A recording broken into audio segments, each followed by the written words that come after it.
Hi, welcome to another edition of the Alan Rosenberg Show. And yeah, I am doing a video in my basement, the home of the archives. That whole black thing over there is empty because I'm going to be talking about The Who. And that's where I keep my Who CDs, which I'm going to be talking about. But all my other videos were on the couch, and they were like, "Why are you in the couch? Let's see some of your collection." And I have well over about 5,000 CDs. So I thought maybe I would try to do it. Just a tiny fraction, you could only see a little bit of what I have down here. Anyway, today I'm going to be talking about The Who, certainly one of my favorite bands of all time. I usually rank them as my all time number three behind the Stones and the Kinks. Um, I got into The Who when I was 13, officially in 1976. When I was growing up, my older sister had two Who albums. She had Tommy and Who's Next, which I knew back and forth because of her albums.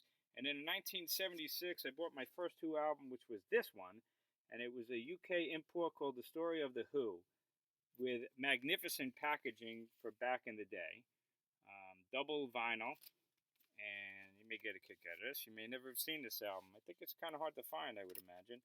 But it came with a insert booklet all about the Who and great pictures. And this was a great introduction for the Who. I just fell in love with this. So between Tommy, Who's Next, this album, and this album didn't have anything from Quadrophenia, so I fell in love with this album early in '76, and then later on in '76, I picked up Quadrophenia, and I picked up a double album, which was half of a quick one, and the Who Sell Out, and that was my introduction to the Who. '77, I got Live at Leeds, and then never looked back, basically. So I'm going to be doing my first ranking video. Instead of just going album by album, I'm going to do it in the order from my least favorite Who albums to my favorite Who album, and I'll tell you about my favorite tracks and things like that. Some basic information of the Who. They started out in '66. They were really only active. I mean, they're basically going, I guess, officially for like 55 years because they're still going with a million reunion tours and break final tours and things like that. But from '66 to '82 was really their active years, and 16 years. In that time frame, they only released 10 studio albums. Um, Not a huge discography. So the Who is a great band for you people out there who may not only maybe only know like Baba O'Reilly or Won't Get Fooled Again or Who's Next or Tommy. They're easy to get into because there's not a big discography. It's not like the Stones. It's not like the Who, where those bands were releasing at least in the '60s. Maybe 2 to 3 albums a year.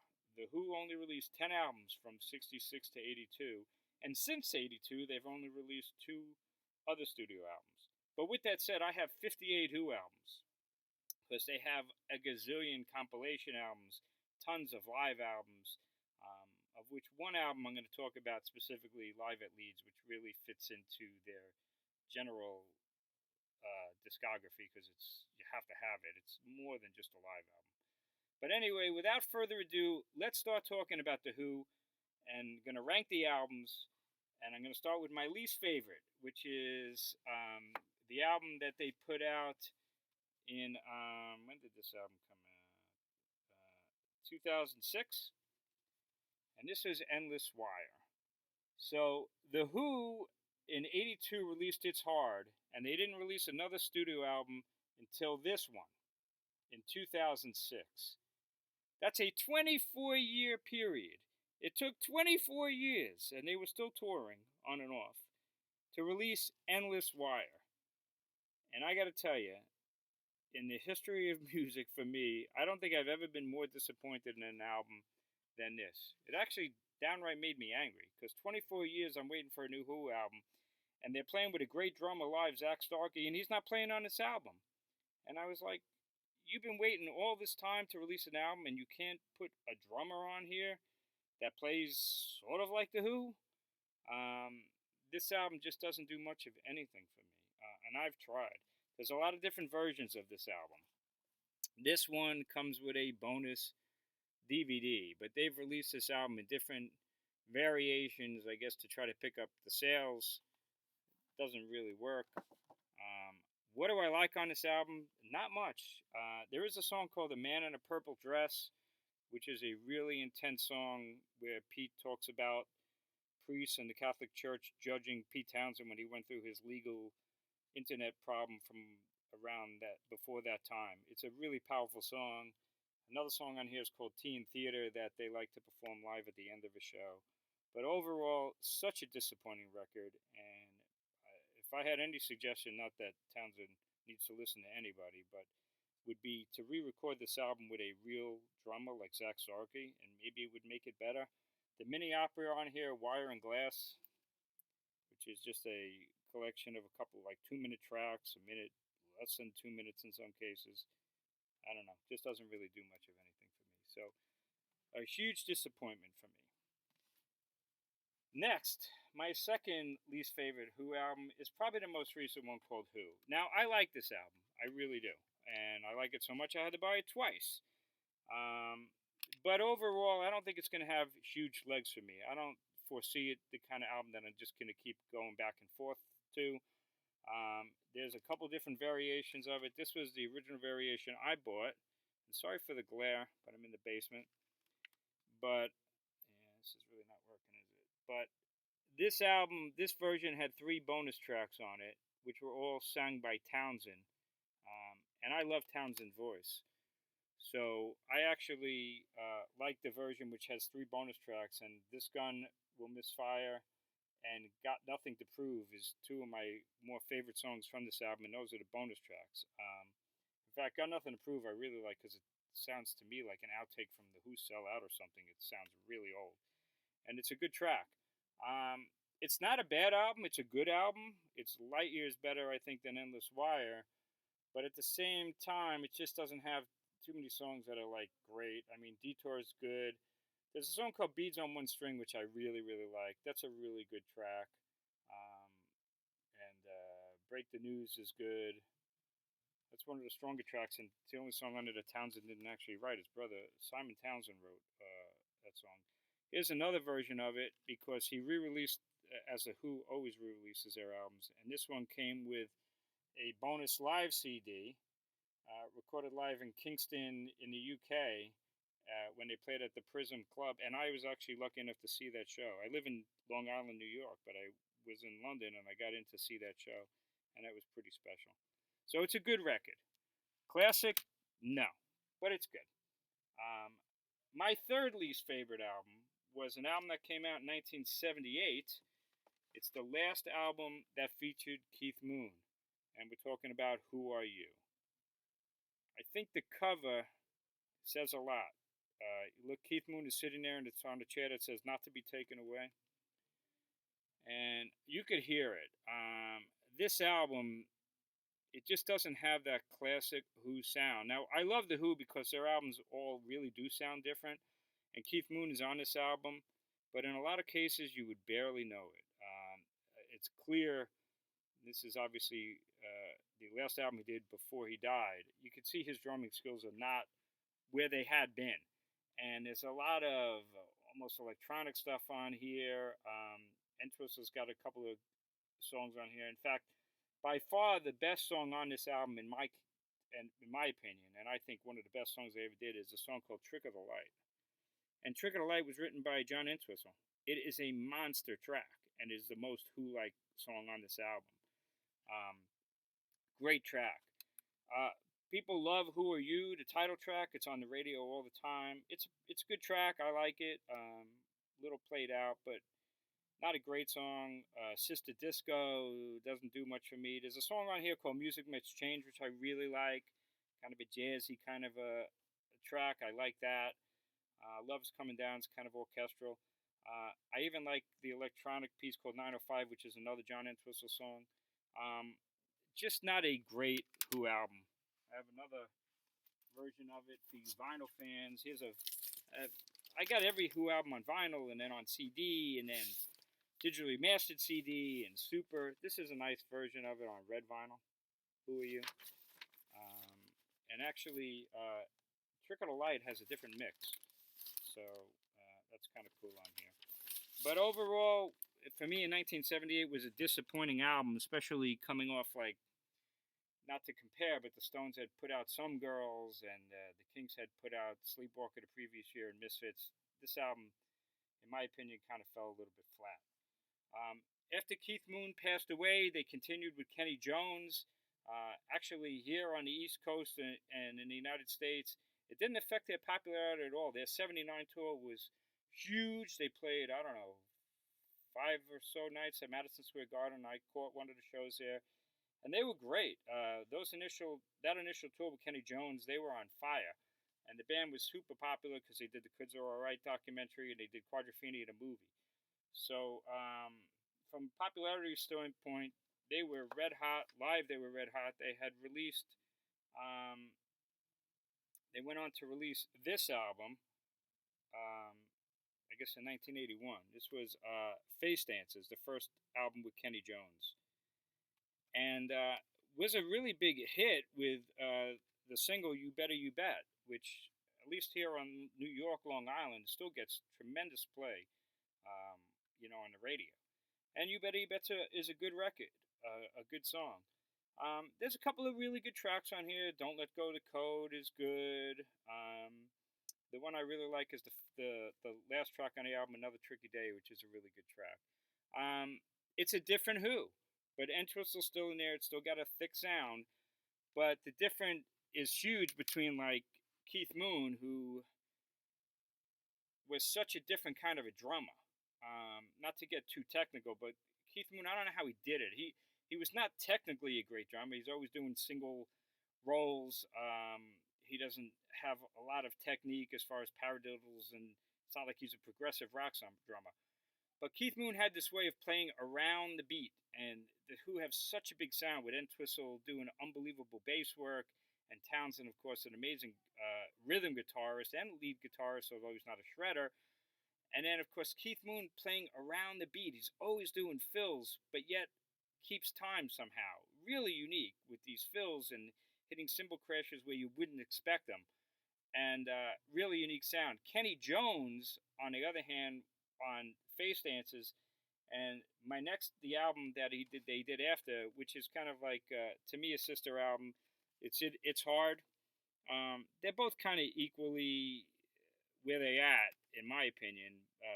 The only reason why I prefer It's Hard over Face Dances is because of Eminence Front, which is, to me, almost like a Townsend solo song. Eminence Front is an all-time classic Who track for me, even though it sounds like Townsend being solo.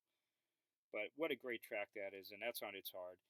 But Kenny Jones is a timekeeper. He plays the drums like a basic drummer would, always on the beat, accents where you would expect them, drum fills where you'd kind of expect them.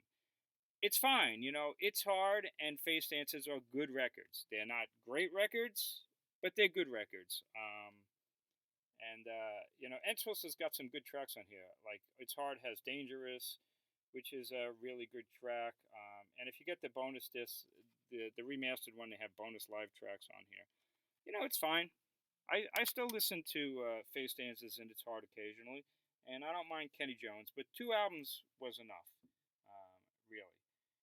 After that, I would probably go with their second album, which was called A Quick One. Kind of a unique album for The Who, because what they did on this was to have the 4 members write songs. It wasn't just Townsend writing them. And, there's a couple of covers on here. They do a cover of Heatwave, which is not essential at all. But, you got Entwistle's Boris the Spider, Whiskey Man, Daltrey wrote a song, See My Way. But the best tracks on here is the title track, which is A Quick One While Is Away, which is kind of like Townsend's mini opera. You really want to see that done well, you got to check out The Who on the Rolling Stones Rock and Roll Circus. They do an incredible version of it. It's just a great track. It's like a little over 9 minutes, and it's made up of little songs that he put together, and it works really well. Just a classic, the title track, A Quick One. And my favorite song on this album is So Sad About Us. Great kind of popish Who track that is just phenomenal. But this is a good record. It was their second album, and that was next in line for me. The next choice for me would be from 1975, and that would be The Who by Numbers. The cover is drawn by John Entwistle. If you ever look at it on vinyl in the used record store, sometimes you'll see people who actually connected the dots. This is kind of in a way, an introspective album. Townsend was obviously going through a difficult time with alcohol or drugs, and he's not afraid to share it on that track there, However Much I Booze, which is a really good track. The best track on here, for me, is a song called How Many Friends. What an amazing track that is. How many friends do I really got? I could count them on one hand. Really powerful Who track that I don't know if they've ever played it live. I've never heard them do it live on a bootleg or live. And that's a really great track. The song that most people know on here is Squeeze Box, which was a hit single. It's fun. I saw them do it at the Prism a couple years ago in England at a bar, and it went over really big. It's a fun track. Slip Kid is the other one. That's a great track. That's the opening song. And there's a song called They're All in Love, which is Townsend. I think he's on a ukulele or a banjo, maybe a ukulele. But I love Townsend solo. That's a whole nother video to do. But I love Townsend's voice, and that's a great track. Blue, Red, and Gray as well. So it's not a major Who album, but it's a good one. 1975, The Who by numbers. Now I start getting into the more meaty stuff. And I'm going to talk about their first album, My Generation. Or there's a version of it on vinyl. It was called The Who. Here's a compilation of it. The Who Sings My Generation. A little bit of a different version of it. This was a 2-in-1 compilation album with Magic Bus, a compilation album. I bought this album a number of times. Here's a deluxe edition of it. And this had 2 CDs with a slew of bonus tracks and original mixes and things like that. The Who are great to get into because they just keep re-releasing this stuff. They make you buy it over and over again. But if you wait until now, you can get the deluxe editions. And you hear like Townsend demos, or other bands would give their right arm to have stuff as good as Townsend's demos. But for a debut album, this is really strong. Remember, they came out almost like the second wave of the British Invasion, because their first album, this one, came out in '66. And so this album is a mixture of originals by Townsend and covers. They do there's Please Please Please, a James Brown song, which is just okay. It's not bad, it's okay. But the originals on here, well, of course, the title track, My Generation, is, for its time in '66, it's mind-blowing, with Entwistle's bass solo, and Moon's drumming. It's just, nobody sounded like The Who. It's just amazing. So, not that I ever listen to My Generation anymore, but boy, what a classic song that is. But this album's got other great songs on there. The Good's Gone, I love. La La La, Lies is great. Much Too Much is good. And my favorite track on here, for sure, is The Kids Are Alright, which they used as the title track of their movie. What an amazing song that is. Oh my God. That's one of my all-time favorites. So this is a really good listen. And around this time, they had singles that were not on this album, like I Can't Explain. Because back in those days, the Stones, the Who, the Kinks, they didn't put their singles on the albums. So, and that album, here's a monster. Look at this thing. This is a super duper deluxe edition with like 5 CDs. So, with an amazing booklet and posters. So, nice collection of that first album, My Generation. So that's where that one would go. Next in line for me would be Who's Next. Now, Who's Next, be honest with you, pound for pound, Who's Next would probably be their best album.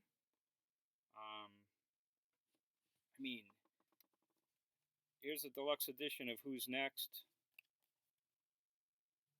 Of course, you know the song, Baba O'Reilly, Bargain, Love Ain't for Keeping, My Wife, which is the Entwistle song. The Song Is Over is beautiful. Getting in Tune is beautiful. Going Mobile.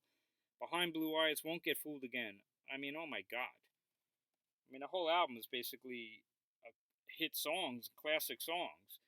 But I just never listened to it because it's overplayed.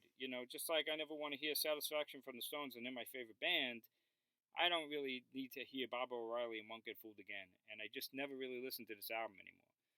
So yeah, pound for pound, it may very well be their best album. And it's an essential album. You have to have this album. And this is a good version because it's got a live disc, recorded live in '71 at the Young Vic when they were working on it. But I mean, it's an amazing album. I just don't really ever listen to it. It's an interesting album because originally it was supposed to be this huge thing called Lifehouse. And basically, Townsend had almost like a nervous breakdown, and then they just said, the hell with it, let's put out some songs. And they put out Who's Next, which is amazing.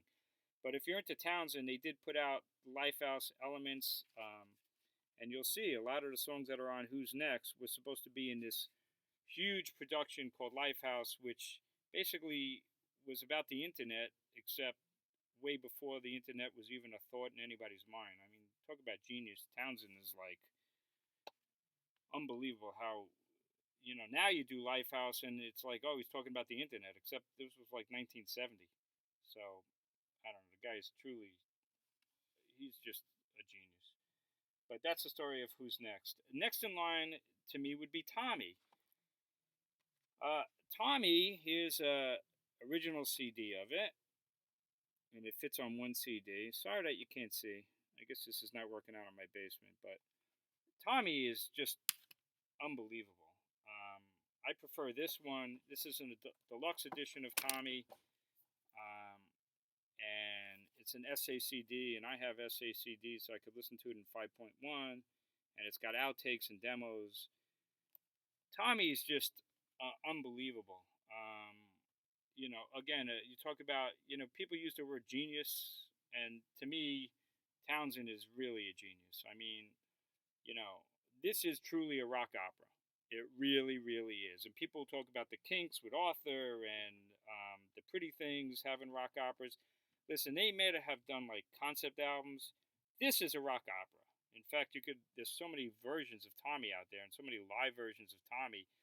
And then one of you goes, shut up, this is a fucking opera. It is. I mean, it's got an overture and it's got an underture and the songs flow into each other. And it's just hard to believe that this is musically a three-piece band because it's so full of sound and the production is just great and it's just magnificent. I don't know how you could possibly separate, like one song out of this. It's meant to be heard from beginning to end as an opera.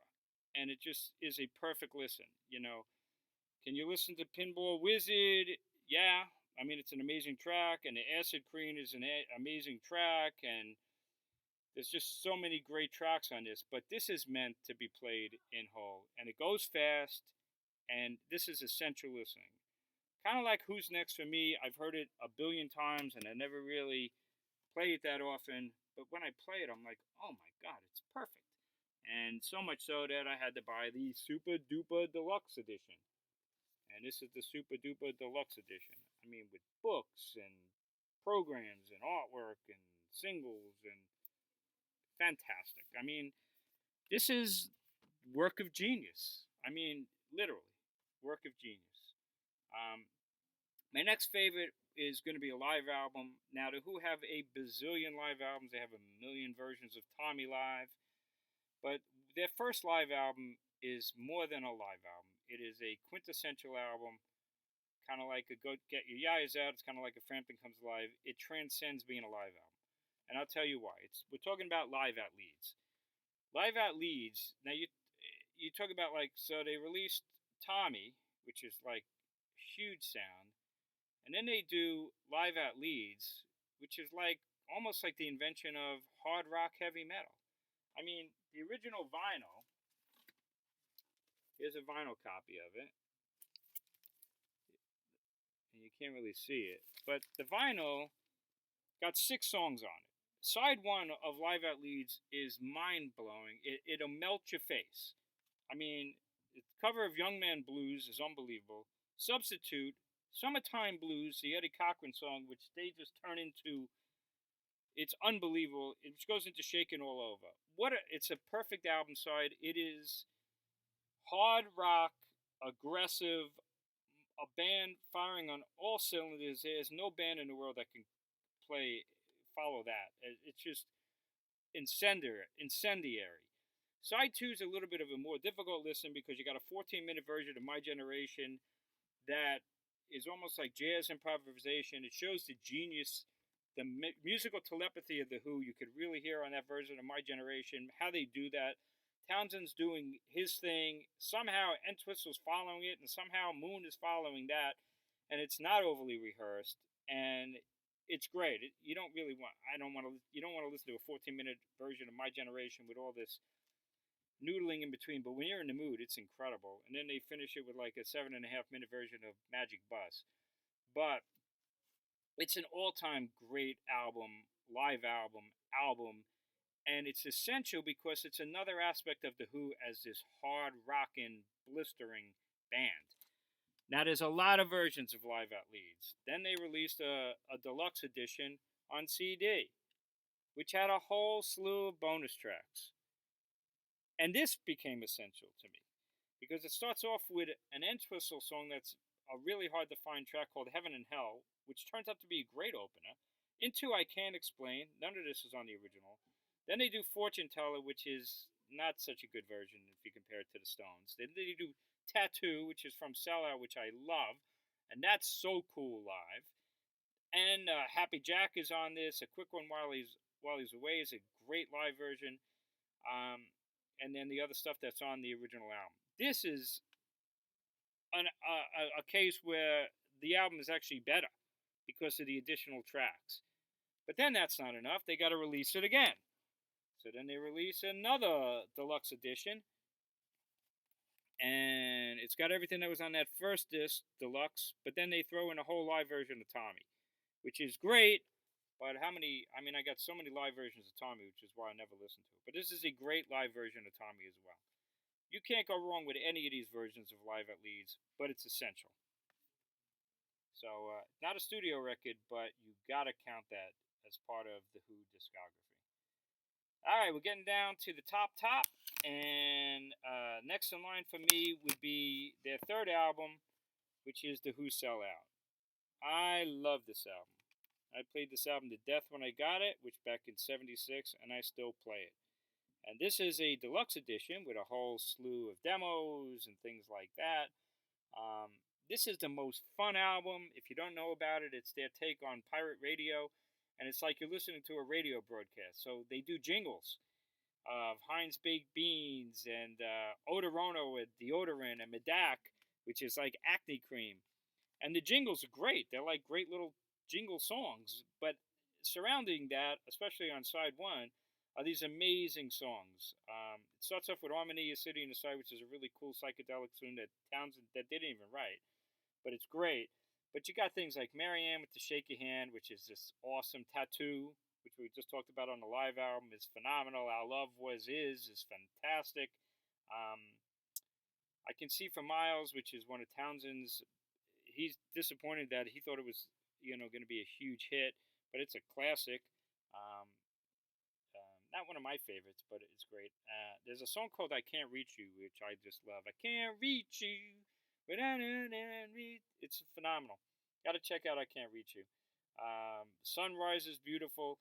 And it ends with Rael 1 and Rael 2, which you could hear the beginning of Tommy, because there's bits of Tommy in here, which he later used in the real Tommy, which is kind of interesting. So this is just great, great, great. The Who Sell Out. Then they released a deluxe edition of that. So I had to get that. You can't go wrong with this. This has the mono mixes, tons of bonus tracks, demos, and things like that. And this is just such a fun album. Came out in '67, and it's psychedelic, but it's just great. I love this special album for me. That's my second favorite Who album. They're actually putting out one of those gigantic super deluxe box sets that I've been showing you. It's coming out next week, and I'll be picking that up. Last but not least, my number one Who album. I got it in '76. It came out in '73, and nothing strikes me deeper than Quadrophenia. I had the vinyl with the beautiful booklet in there, and then I got it on CD, digitally remastered CD. And then I got it on a deluxe edition, CD deluxe edition with demos.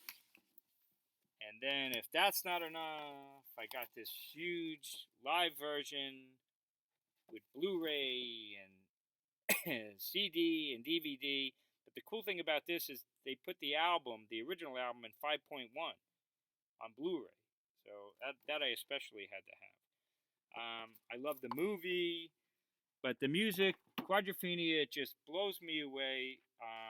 If you ever went through life doubting yourself or where do you stand in life, you could totally relate to the character Jimmy in Quadrophenia.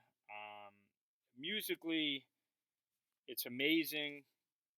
Kind of like Tommy, it is meant to be heard in its entirety. Yeah, you could pick out individual songs. Cut My Hair, The Punk Meets the Godfather. I'm One, which is Townsend on acoustic, is phenomenal. But I'm One, just great. Dirty Jobs, 515 with the horns section is powerful, and side four, which is Dr. Jimmy, which is amazing. Into the Rock, which is instrumental. Into the all-time classic Love Rain on Me. But really, you need to hear this from beginning to end, absorb it, see the movie, which is great, play it again. Um, it's just an amazing piece of work. Townsend, again, just what a genius. I mean, if any band just released one of those albums, like Tommy or Who's Next or Quadrophenia or Who Sell Out, they would be remembered forever. And this was quite a discography right there. 12 studio albums and one live record, and then the two since. So grand total of 14 studio albums and the one live album. There is a slew of Who albums. I got 58 of them. I'm looking at them right here. You can't see. I got tons and tons of compilations and live albums.